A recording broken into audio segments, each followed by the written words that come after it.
news presenter Cap. Hey, Let's get the cards, you know. Let's get buzzing. In news today, Netflix is defending. All right, I'm going to stop. Netflix is defending Dave Chappelle's new comedy special after it has been criticized as transphobic by some LGBTQ plus advocates, artists, and also some employees. Now, Chappelle's special, The Closer, I was saying The Closer, and they were like, no. The Closer, which debuted on Netflix last week, includes several minutes of jokes about trans people.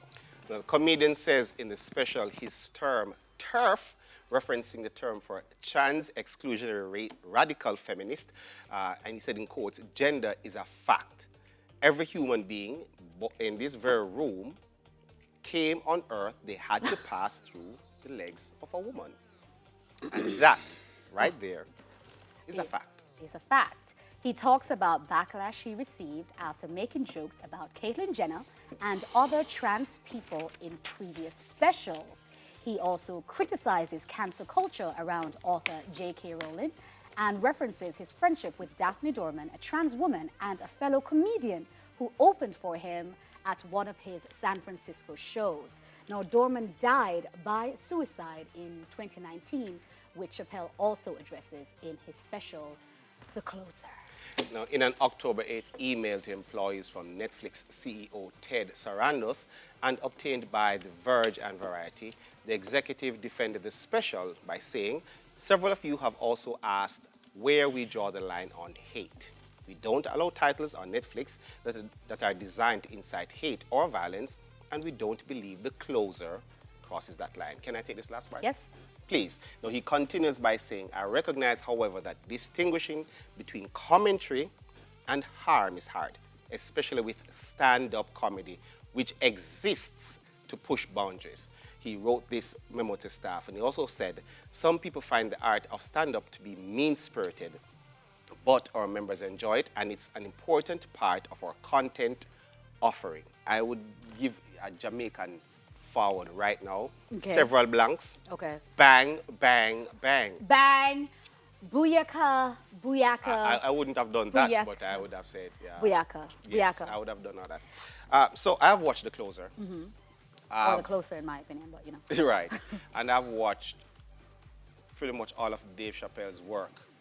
Now, Dave Chappelle always pushes the boundaries, and he uses his stand-up comedy to address a bunch of issues, right? And that's what comedy does. That's what stand-up comedy should do. Can do, if they choose to. Yeah, we use it as a forum to make the conversation, the argument a little more palatable. You laugh about it, but you go home and go, You understand? Yeah. And this is where we can have the conversations. Yeah. So where I'm seeing one set of persons having an issue with a part of one of his specials, I don't have an issue with that because he has addressed a myriad of issues, and things right across the board. See me sitting to the back like... There are some things that, I mean, his last special, he addressed black issues in terms of segregation, Black Lives Matter, how he has been treated as a black man and a black quote-unquote superstar that everybody should know, and that didn't make a difference. So there are lots of things he has, and there's been no outcry. So when he's making a joke... And that was his point, actually. That was his point. That was actually his point. His point was the fact that he's like, look, and even the joke that he made, which everybody's talking about, I think it's about DaBaby. And he said, it's interesting that when DaBaby murdered somebody in Walmart, what he said, I'm just repeating, he murdered somebody in Walmart, facts. Nobody cared, it didn't affect his career. However, he has said some negative things that whatever, and all of a sudden he's losing money, losing work, losing jobs, whatever. Yeah, but I find Dave Chappelle he's amazing at social commentary and political commentary. Yeah. I enjoy that type of comedy, personally. That type of, and the thing about it, right here, why I appreciate that so much, that being a stand-up comedian in the Jamaican space, it is even harder to do that. Because, you literally can't say anything about anything. In Jamaica, though, all of us in Jamaica, we can't talk about anybody. Like, I can't say... Because, it's a culture. Because you know everybody. So if I say, you know what, I didn't like Dufton's special yesterday. You don't like Duff Dun? I plan on, I have been, and I'm still planning on. Oh, you have been to my performance yesterday that I pushed it. I pushed it. Some things that we need to talk about. Yeah. We need to talk about it in our But community. I have to jump this point in. I know we have to move on because we don't have a lot of time. But I have to say something. Dave Chappelle's his major point was, I'm always just promoting black excellence. Yes. Like black people. Right. He's like, I don't care if you're black trans, black this, black that. It's just about like black people have a hard time in the world and we need to like acknowledge that. So he's like, before I am you and you and you and you, I'm just here like respect us as black people. Yeah. And he said that at the end. He's like, yo, but this is something I'm passionate about. Laugh about so it, move on. Move on. It's comedy. What else is going on? No, CEO of Luxury Estate Company. You can take it in, go on. Estate company Jamaica Sotheby's, Julian Dixon, is calling on the government of Jamaica to change the laws and grant immediate citizenship to large investors. Speaking at the official launch of Jamaica Sotheby's at AC Marriott Hotel in New Kingston on Friday, Dixon argued that the law change would attract international investors to Jamaica, which will help to grow the island's gross domestic product. That's the GDP. This is a quote. It's an easy way to attract much needed foreign investment by legally conferring citizenship to individuals seeking to invest in the company. Several countries in the world have adopted a citizenship by investment policy in which individuals with capital can invest in that particular nation and is granted immediate citizenship. Is this a good idea? No, it's not a good idea. It's not a good idea. Jamaica is barely owned by any Jamaicans as is. We barely own anything as Jamaicans. We don't own the beaches. We don't own the land, the Goat Island. We don't own that. We don't own nothing. Leave. But you're saying you're investing anyway. In business. Are you investing in the country or are you investing in your business? It's your business. I agree. So it seems as if, and maybe my math is off. Mm-hmm. You're investing in a territory that looks lucrative to you. Mm-hmm. Good. So you want to operate fairly. You want to make your profits, and at the same time, you want the country to give you citizenship because you're in our country making profits for yourself. Yes. Nah. And also, I'm glad you said it that way because that's a great way to look at it. You have to remember as well that I have a lot of friends here. A lot of my friends are diplomats and whatever.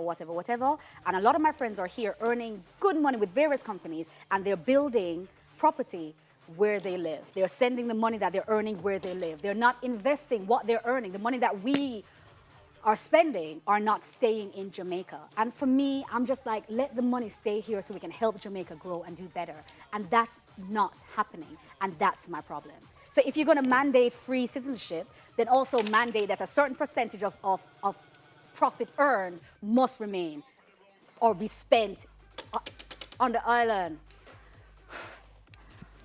Passion today, passion book. On that note, check out this funny video of when this parent found their baby in the kitchen. In the kitchen. What was it doing in the kitchen, though? Let's see. Let's see.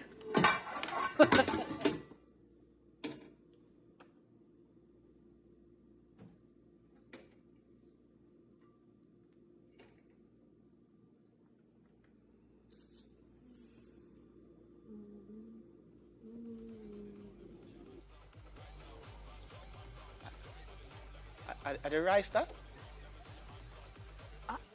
That looks like a jollof rice. When you scoop... It looks like jollof rice. When you scoop up that back and put it back in the way, where you see I pick out the black... you have to take up every grain. And you can tell that baby is not Jamaican. You know why? Why? Because we're not in the rice. We're not the meat. First of all. We're not the meat. We're not fingers. First of all. But she's not the rice. Why I know that baby's not Jamaica is once the parent walked into the room quietly. Yeah. When a Jamaican opened that. I want it! Shoes! Or you don't hear this. What? Sandra, come here. Come look for your picnic. Right, because it's obviously not the mom. Listen, we need to show this video. I don't know if we can do this week. There's a video yesterday was going around with a lady in the church singing. No. Oh, I saw it. Yeah, I saw it. When leave she it said alone. everybody- Leave it But you know what? Before we cut, I want to give a shout out. Dufton, Oh, yes. Angus, we have a Yeah, shout out a big today. shout out to Mrs. To her alma mater. Oh, no, Mrs. Almasita Beckford from Bottom Valley, Delvey, St. Thomas. Her one-time daughter-in-law, Nadine. She's a big fan of Daytime Live. Pick up yourself. You see, we have to give, when you guys give us our personal shout outs for you, Yeah. we have to make sure you get your shout out. And with that, Daytime Live will be right back with the lovely Tina Davis, who is here to tell her story about her journey with breast cancer. Tina! Hey!